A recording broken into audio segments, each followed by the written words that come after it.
नमस्कार दोस्तों आज सिविल सर्विसेज डे है। आप सभी को बहुत बहुत शुभकामनाएं। क्या है कि आप में से जितने भी एस्पिरेंट्स हैं और साथ ही साथ जो ऑलरेडी सर्विस में हैं, उनका एक मेन एम होता है कि जब वो सर्विस ज्वाइन करेंगे, ग्राउंड पर काम करेंगे, बड़े बड़े काम करेंगे, लोगों को सहायता पहुंचाएंगे, तो उनको भी आज सिविल सर्विसेज डे के मौके पर अवार्ड दिया जाएगा। ये एक बड़ा एम होता है। तो आज के दिन कुछ चर्चा करेंगे, हम सिविल सर्विसेज डे के बारे में जानेंगे, साथ ही साथ एथिक्स, क्योंकि जब भी हम सिविल सर्वेंट्स की बात करते हैं, एथिक्स एक बहुत इंपॉर्टेंट रोल प्ले करता है। यहां पर एक केस स्टडी को भी देखेंगे जहां पर एक आईएएस ऑफिसर है, उसको कैश दिया जाता है, घूस देने की कोशिश की जाती है। वो क्या करता है, क्या करना चाहिए, वो सब कुछ आपको बताऊंगा। चलिए शुरुआत करते हैं। लेकिन उससे पहले दोस्तों एक बहुत इंपॉर्टेंट खबर। देखिए, आप में से जो भी लोग स्टडी आईक्यू पर यूपीएससी का कोर्स लेना चाहते हैं, आज के मौके पर आपको 50% का फ्लैट डिस्काउंट तो मिल ही रहा है। प्लस इस साल ये ऑफर अभी 21 से 24 अप्रैल तक वैलिड है। अगर आप इसको लेना चाहते हैं, लिंक कमेंट सेक्शन में दिया हुआ है, यूज करिए ये कोड अंकित लाइव मैक्सिमम डिस्काउंट के लिए। और ये फोन नंबर है, कोई डाउट है, प्रॉब्लम है बैच से रिलेटेड, इस पे कॉल करिए, मेरी टीम आपको अच्छे से गाइड कर देगी। चलिए शुरुआत करते हैं। सबसे पहले सिविल सर्विसेज डे क्यों? देखो क्या है ना, आज 21 अप्रैल, ये जो सिविल सर्विसेज डे हम मनाते हैं भारत में, ये एक सिंबॉलिक और इंस्टीट्यूशनल रिकॉग्निशन है परमानेंट एग्जीक्यूटिव का।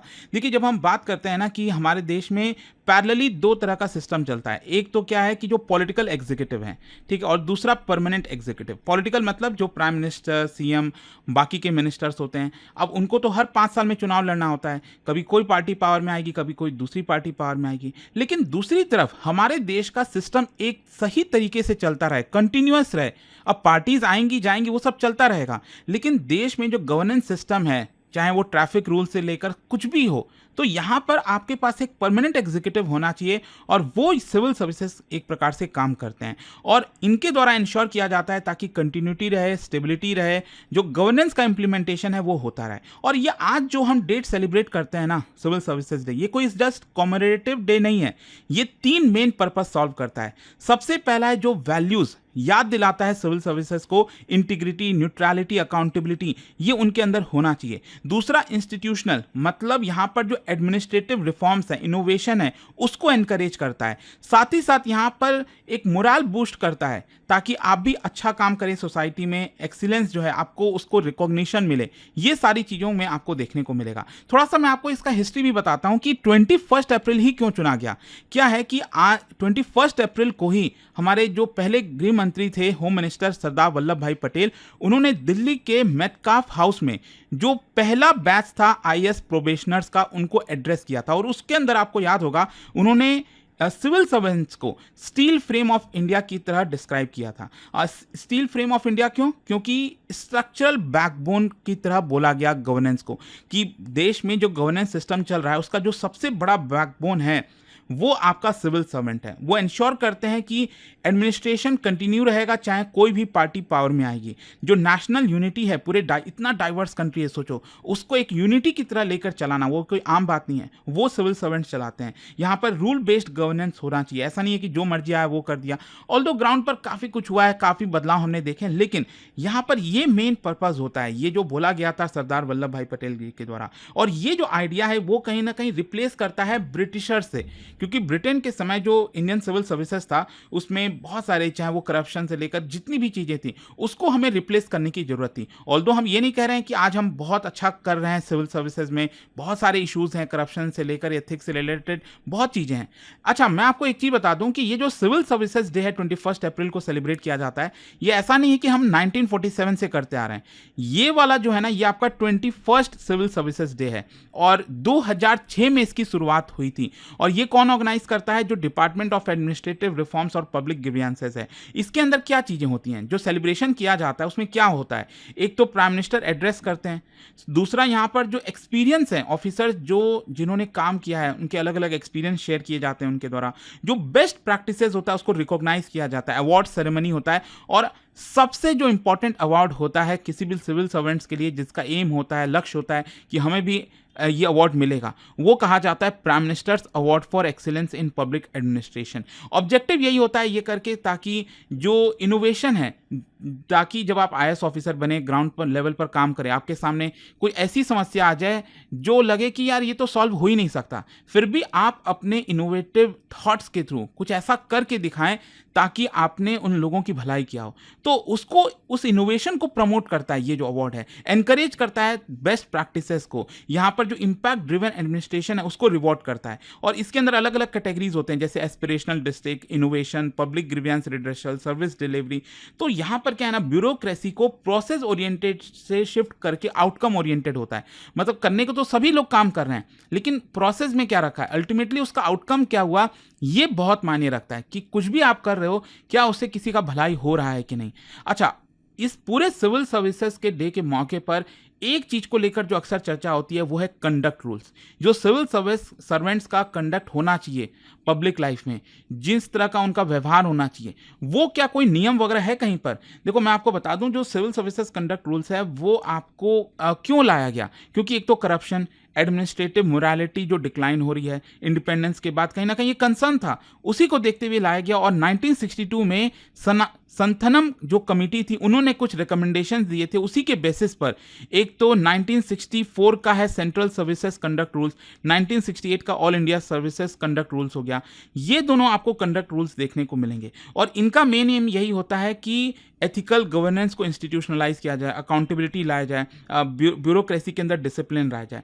तो ये दिखाता है कॉन्स्टिट्यूशनल जो हमारा विजन है, संविधान के अंदर जो विजन है neutral, efficient, corruption free civil services का, उसको ये पुश करता है। अच्छा, यहां पर मैं आपको बता दूं जो कंडक्ट रूल्स है, अब आप में से कई लोगों को सवाल आएगा कि इसमें क्या क्या चीजें लिखी गई हैं। क्या इसमें लिखा गया है कि हमें घूस नहीं लेना चाहिए? क्या इसमें लिखा गया है कि डाउरी नहीं लेना चाहिए? क्या हम अपने ऑफिशियल पोजीशन का गलत इस्तेमाल कर सकते हैं, नहीं कर सकते हैं? क्या क्या है रूल्स में? देखो शॉर्ट में मैं अगर आपको बताऊं तो इसको दो पार्ट में आप डिवाइड कर सकते हो। एक तो है जनरल कंडक्ट क्लॉज, मतलब इसमें कोई स्पेसिफिक चीजें नहीं है, लेकिन ऐसी चीजें हैं ताकि फ्लेक्सिबल रह सकें। कल के डेट में अगर आप मान लो कोई काम कर रहे हो, ठीक है, अब उस काम करते करते आपका इंटेंशन सही था लेकिन कुछ गलती भी हो जाती है, तो ऐसा नहीं होना चाहिए ना कि आपको पनिश किया जाए। तो वो सारी चीजें आपको इसके अंदर मिलेंगी। कुछ स्पेसिफिक मिसकंडक्ट रूल्स भी हैं। देखो ये जो जनरल कंडक्ट क्लॉज है ना, ये रूल 3 के अंदर मिलेगा और ये सबसे इंपॉर्टेंट और सबसे पावरफुल प्रोविजन है। मतलब इसमें रिक्वायरमेंट होती है सिविल सर्वेंट्स की कि वो एब्सोल्यूट इंटीग्रिटी रखे अपने पब्लिक बिहेवियर में, जो अपना ड्यूटी है उसको सही से निभाए, और यहां पर जो हम कहते हैं ना अनबिकमिंग ऑफ गवर्नमेंट सर्वेंट, उसको अवॉइड करे। अब ये अनबिकमिंग बहुत इंपॉर्टेंट हो जाता है क्योंकि बहुत ही जानबूझकर इसको वेग रखा गया है ताकि फ्लेक्सिबिलिटी मेंटेन किया जा सके। मैं आपको बताता हूं क्यों। इसका मतलब ये हुआ कि जैसे मैंने आपको बोला कि अगर आप कोई ऐसा काम कर रहे हो, आपका इंटेंशन सही था लेकिन कुछ मिस्टेक हो गई, ऐसा लगा कि कहीं करप्शन हो गया, लेकिन आपका इंटेंशन वगैरह सही था, मतलब करप्शन में ये नहीं कर रहा हूं कि आपने घूस ले लिया तब तो वो करप्शन ही माना जाएगा ना, लेकिन कुछ भी आप ऐसा कर रहे हो जिसमें आपका इंटेंशन सही है लेकिन कुछ मिस्टेक हो जाती है, तो आपको जानबूझकर पनिश ना किया जाए, पॉलिटिकल मिसयूज ना कर सके पॉलिटिशियंस आपका। फिर इसके अलावा कुछ और भी चीज़ें होती हैं, जैसे मान लीजिए आपने सोशल मीडिया पर हेट स्पीच वगैरह दिया, कास्ट डिस्क्रिमिनेशन, तो रूल 3 के हिसाब से आपको काफ़ी बड़ी पनिशमेंट भी मिल सकती है। तो एक तो ये वाला हो गया। दूसरा क्या है, कुछ स्पेसिफिक रूल्स मेंशन किए गए हैं, जैसे कि ऑफिशियल पोजीशन का मिसयूज नहीं हो सकता। मतलब आप अपने किसी रिलेटिव को जॉब नहीं दे सकते क्योंकि बस वो आपका रिलेटिव था। यहां पर जो कॉन्ट्रैक्ट्स है उसको इन्फ्लुएंस नहीं कर सकते। मतलब नेपोटिज्म और फेवरेटिज्म, इसको स्ट्रिक्टली अवॉइड करना चाहिए। दूसरा, फाइनेंशियल इंटीग्रिटी रूल्स, मतलब आपको अपने सारे एसेट्स वगैरह डिक्लेयर करने चाहिए, जो आपकी सैलरी है उसी के हिसाब से आपके पास पैसा रहना चाहिए। आप स्पेकुलेटिव इन्वेस्टमेंट में एंगेज नहीं हो सकते। ये नहीं कह सकते मैं जुआ खेलूंगा, ये सब, तो वो आप के लिए सही नहीं रहेगा। फाइनेंशियल ट्रांसपेरेंसी आपको इंश्योर करना है। और गिफ्ट को लेकर भी रूल्स है। कई लोगों को सवाल आता है कि गिफ्ट लेना चाहिए कि नहीं। देखो गिफ्ट अलाउड है बहुत बहुत स्ट्रिक्ट कंडीशंस में। मतलब एक थ्रेशोल्ड होता है, मतलब उस थ्रेशोल्ड के ऊपर 10,000 मान लीजिए, उसके ऊपर अगर आपने दिया तो आपको रिपोर्ट करना होगा। यहाँ पर ब्राइबरी जो है उसको प्रिवेंट करना है, ये मेन मकसद है। और डाउरी तो एकदम अवॉइड करना चाहिए। मतलब चाहे डाउरी की डिमांड करना, लेना, कुछ भी देना भी, इनफैक्ट वो भी आपका कंप्लीटली बैन है। तो ये आपको कंडक्ट रूल्स के अंदर में कुछ चीजें देखने को मिलती हैं। फिर इसके अलावा पॉलिटिकल न्यूट्रलिटी, मतलब ये सबसे एक इंपॉर्टेंट फीचर हो जाता है। जैसे मैंने आपको बताया ना कि पॉलिटिकल पार्टीज तो आएंगी जाएंगी, आज कोई नेता है कल दूसरा नेता, आज कोई और मिनिस्टर है कल दूसरा होगा। तो किसी भी सिविल सर्वेंट को पॉलिटिकल पार्टी ज्वाइन करने की अनुमति नहीं है। ऑल्दो हम देखते हैं कि अगर कोई पॉलिटिकल पार्टी ज्वाइन करता है तो पहले वो रिजाइन करता है, तब वो कर सकता है। अदरवाइज ऐसा थोड़ी है कि आप आईएएस ऑफिसर भी हो और कहीं मिनिस्टर भी हो, ये पॉसिबल नहीं हो सकता।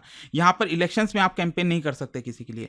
पॉलिटिकल जो ओपिनियंस है उसको पब्लिकली एक्सप्रेस भी नहीं किया जा सकता। देखो एक आईएएस ऑफिसर वो भी तो वोट देने जाता होगा ना, उसको भी पता है, लेकिन प्रॉब्लम क्या है कि वो अपनी जो विचारधारा वगैरह है उसको अपने अंडर में ही रखना चाहिए, उसको जबरदस्ती उसको दिखाना नहीं चाहिए कि मैं इस पॉलिटिकल पार्टी को सपोर्ट करता हूँ। अब प्रॉब्लम बेसिकली इसमें ये हो जाती है कि एक सिविल सर्वेंट भी तो ये देश का नागरिक ही है ना, और एज अ देश का नागरिक उसके भी कुछ राइट्स हैं।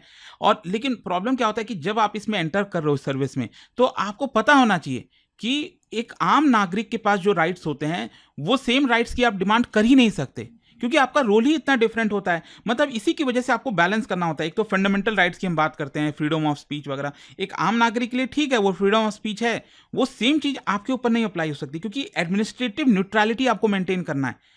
ठीक है, एक मान लो आम नागरिक है, वो कहेगा कि मैं बीजेपी को सपोर्ट कर रहा हूँ, कांग्रेस को सपोर्ट कर रहा हूँ, या आम आदमी पार्टी, किसी भी को सपोर्ट कर रहा हूँ, तो वो कह सकता है, उसका फ्रीडम ऑफ स्पीच है।